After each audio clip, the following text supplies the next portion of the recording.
Are you hesitating as you look at those old WD-40 cans lying around in your garage, ready to be thrown away? Don't rush. Turn them into DIY superheroes with countless clever upcycling ideas. From creative storage containers to handy workshop tools, those empty cans can still serve you in surprising ways. With just a bit of creativity, you can give them a second life, saving money, reducing waste, and adding a touch of ingenuity to your workspace. So before you toss them out, let's see how you can turn junk into something truly useful. First, mark a small dot on the spot where you want to drill. This will act as your guide by marking the exact point beforehand. You'll keep the drill bit from slipping and ensure the hole is perfectly positioned.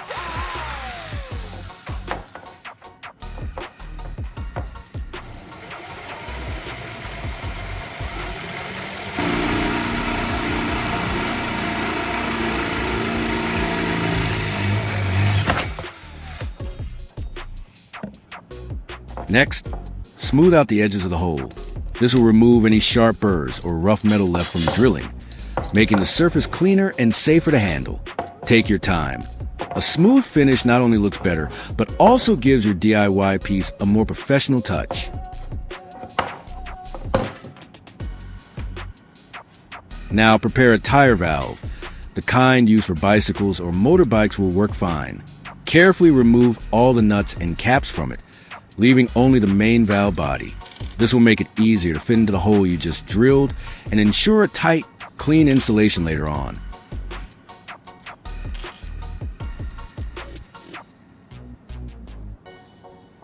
Next, remove the valve core from inside the stem using a small valve tool or a pair of pliers. Be gentle to avoid damaging it. Keep the core in a safe place. You'll need it again later when you reassemble everything. The valve core is the heart of the valve. It controls the flow of air in and out.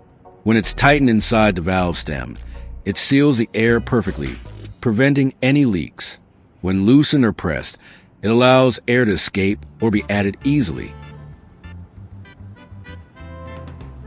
As for the valve stem, I'll cut off the bottom part to make it easier to fit into the hole on the can.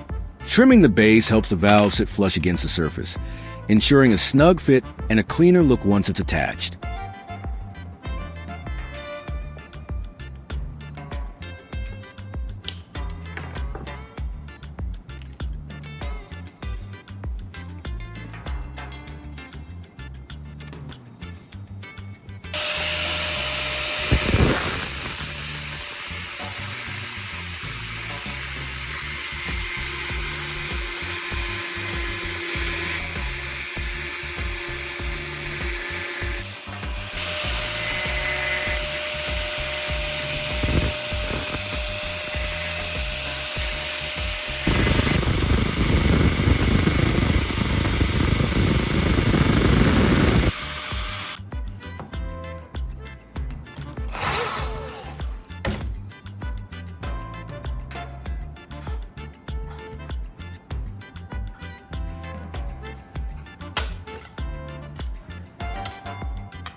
Next, prepare a plastic bottle.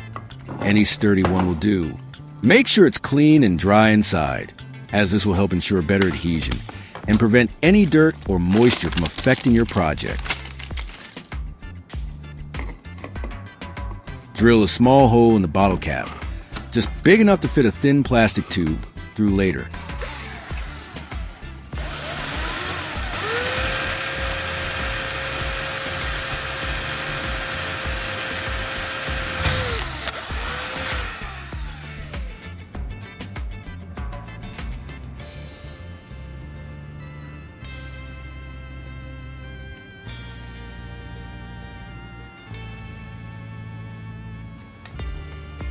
Now take a short piece of plastic tubing. About a few centimeters long is enough. Make sure the tube fits tightly into the hole you just drilled in the bottle cap.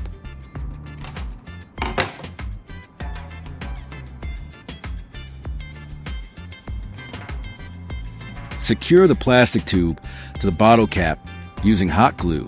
Apply the glue evenly around the base of the tube to make sure it's airtight and firmly attached.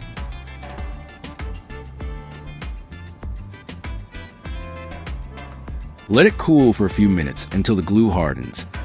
This will keep the tube steady and prevent any air or liquid from leaking out later.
Next, insert the tire valve into the hole you drilled in the WD-40 can.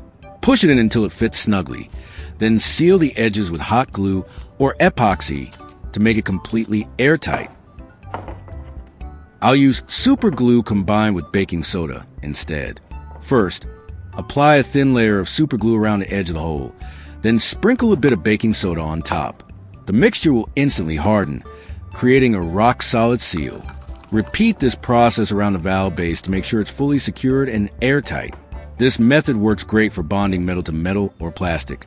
Fast, strong, and durable.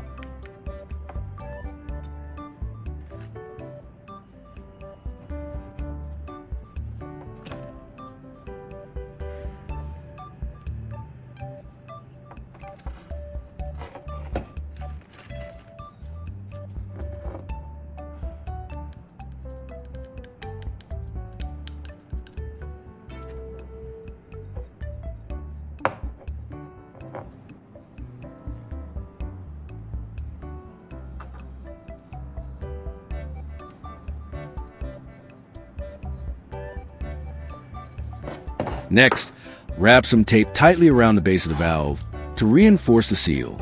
After that, apply another layer of super glue along the edge where the valve meets the can.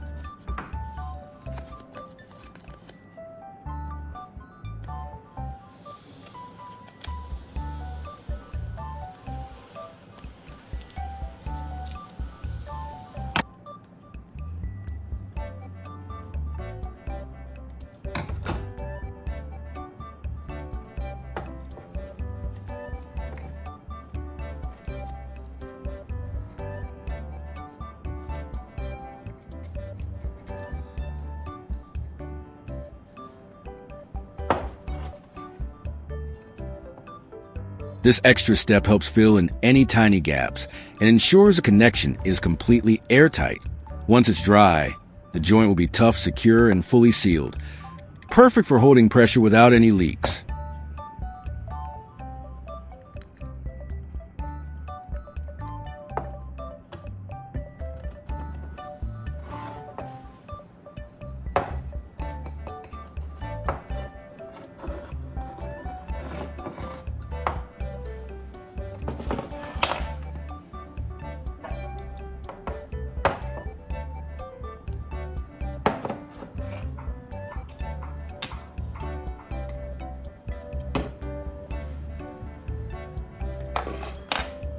Next, I'll prepare the paint to be pumped into the bottle. Make sure the paint is well mixed and smooth. You can stir or shake it thoroughly beforehand.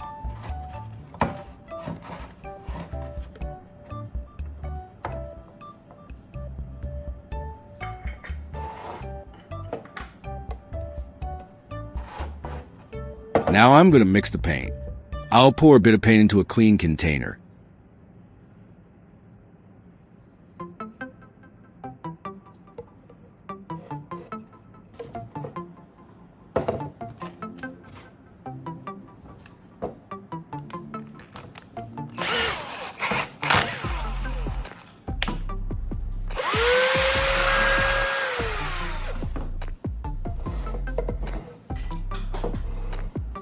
Then slowly add thinner while stirring until the texture becomes smooth and consistent. The goal is to make the paint thin enough to spray easily, but still keep its color strong. Once it reaches the right consistency, it's ready to be transferred into the bottle for the next step.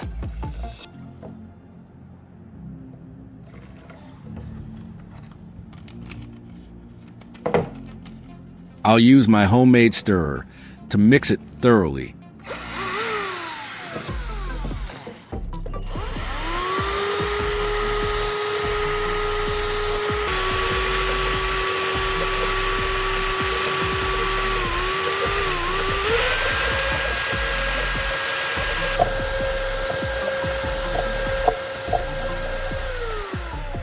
By stirring slowly and evenly, I can make sure the paint and thinner combine perfectly without any lumps or streaks. This ensures a smooth, consistent mixture that will spray evenly when used. After stirring thoroughly, I'll pour the paint into the plastic bottle. I'll do this slowly to avoid spills and overfilling, leaving some space at the top for air pressure. This careful pouring ensures the bottle is ready for the next step in assembling the DIY spray setup.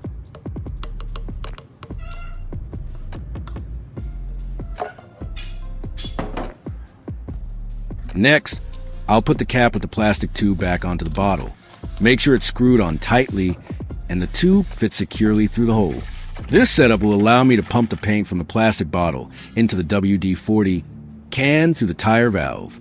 By pressurizing the bottle, the paint is forced through the tube and into the can, filling it safely and evenly without making a mess. The valve ensures that the transfer is controlled and airtight.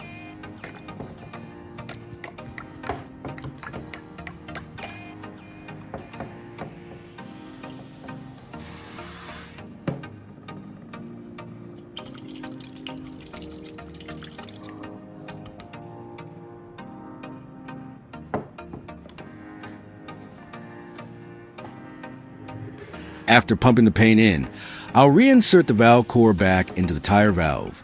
This will seal the WD-40 can completely, preventing any leaks and keeping the paint pressurized and ready for use.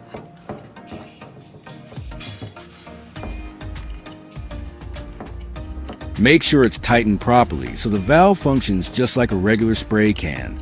And to make it spray the paint, I'll need to pump air into the bottle through this tire valve. Pressurizing the bottle creates the force needed to push the paint up through the tube and out of the WD-40 can, turning it into a functional spray system. Next, I'll grab a pump.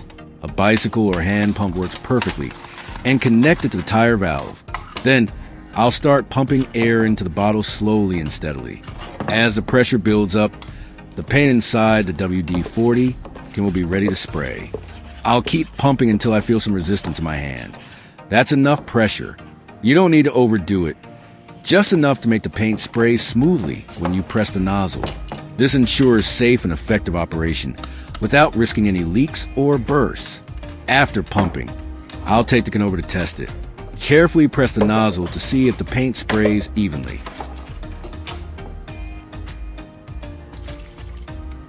When I press the nozzle, the paint sprays out in a smooth, even stream. The flow is consistent, with no sputtering or drips, covering the surface evenly. The fine mist settles nicely, giving a clean, professional-looking finish, just like a regular spray can, but made entirely from this DIY setup. Since I pumped in a bit too much air earlier, the spray comes out very strong. It splatters and even hits my hands. Not only is this a cost-effective way to reuse items, but also turns everyday objects into a handy tool for your projects. With careful handling, this setup can deliver professional-looking results while showcasing the power of DIY ingenuity.